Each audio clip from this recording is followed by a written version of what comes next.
Hey everyone, welcome to my channel. I want to have a discussion right now. I don't know if I can call it a discussion because I'm talking to myself, but I think maybe we can have a good discussion on it in the comments section. I don't know. I thought I would give it a try, but I was thinking about this, and I was wondering what other people thought about this.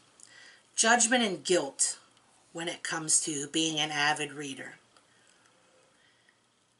Maybe you don't even care what other people say. You know, you just do what you do because you enjoy it. But you ever get kind of sick of this and wonder why people want to be a buzzkill towards what you like and enjoy?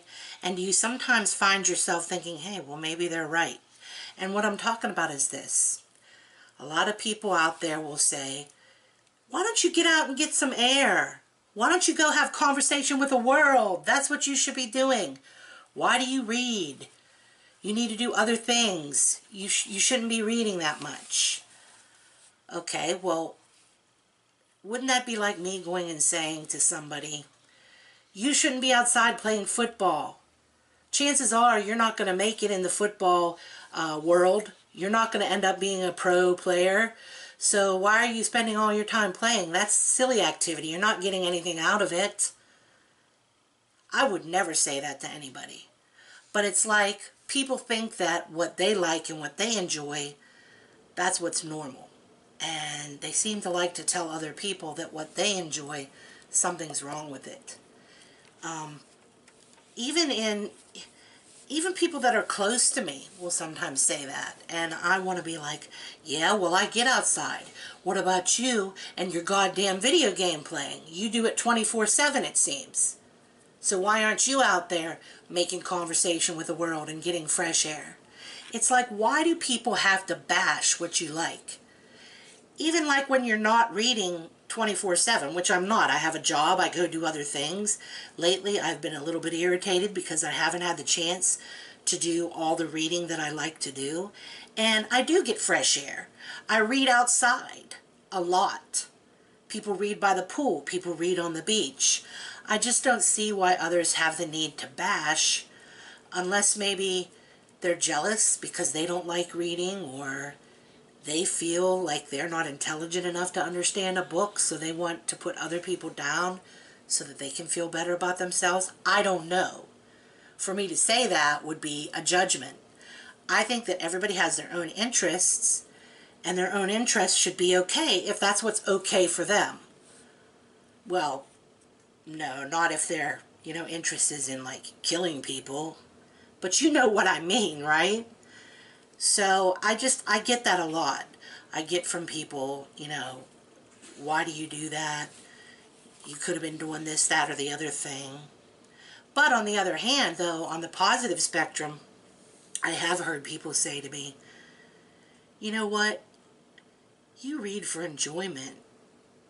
I respect that. You're smart. You seem smart to me, and I really respect that you read when you don't have to read. That's nice to hear. But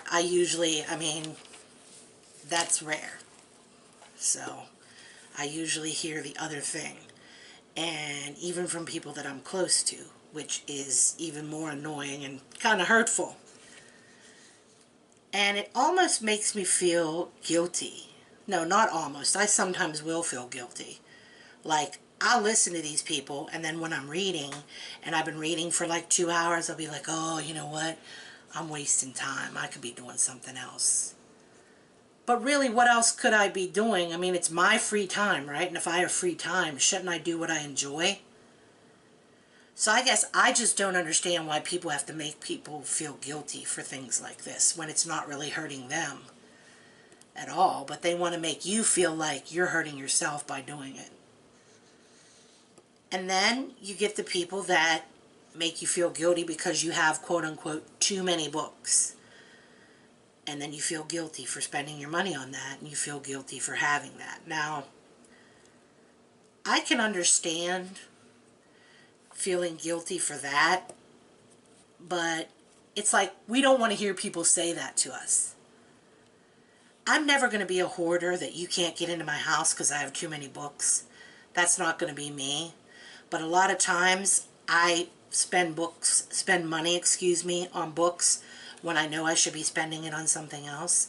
And I know perfectly well I have way more books than anybody can ever read, and I know that I, quote unquote, don't need any more books, because that's what I hear.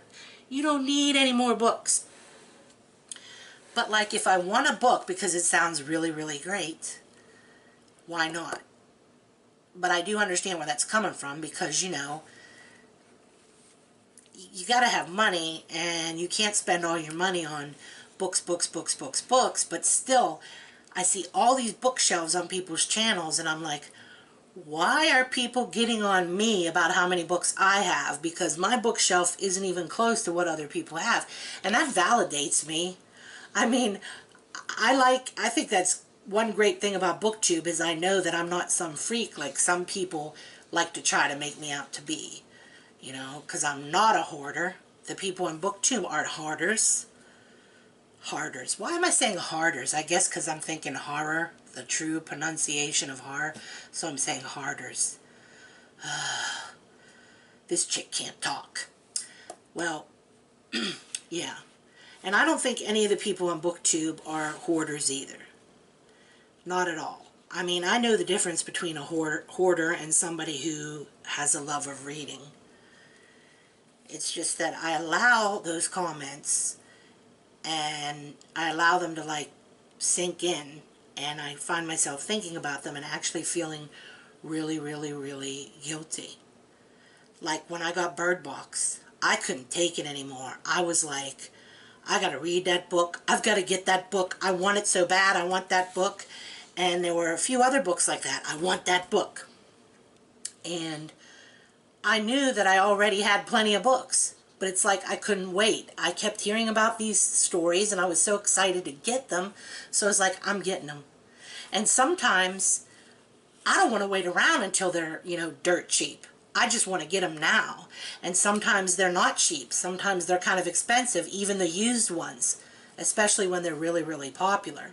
And you can't always, like, go around to the secondhand stores, because you don't know what you're going to find there.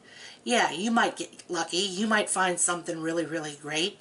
But if you say to yourself something like, okay, I'm going to wait for Bird Box until I find it at a Goodwill store, that might not happen for years.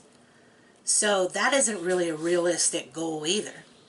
But now that I mention these secondhand stores, I love shopping for books in those stores. But I know that I don't need any more books. And is that because I really don't need any more books? Or because somebody's like telling me that all the time? I don't know. Just the way I feel, it's like something that, you know, I enjoy doing. But I do think that buying books can get overdone. And I do think you can end up with books that you're not even going to be able to read before you die. So I was kind of wondering what other people in the BookTube community thought about this. Do you ever get tired of the judgment? Do you feel guilty about things like this? Or is it just me? I know I think too much sometimes, so maybe it's just me. I know that there are a lot of people out there, and I admire them, that are like, I don't care what other people think. I think that's great. I wish I was one of those people. But sometimes I do give people's comments just a little too much thought. And it's like, what should I do? Should I stop buying books? Should I just be happy with what I have? I don't know. Does anybody else feel this way? I mean, I'm not trying to sound silly here. Do you understand what I'm getting at? Do you agree? Do you disagree? I'd like to hear your thoughts. And again, I've been rambling, so thanks for stopping by.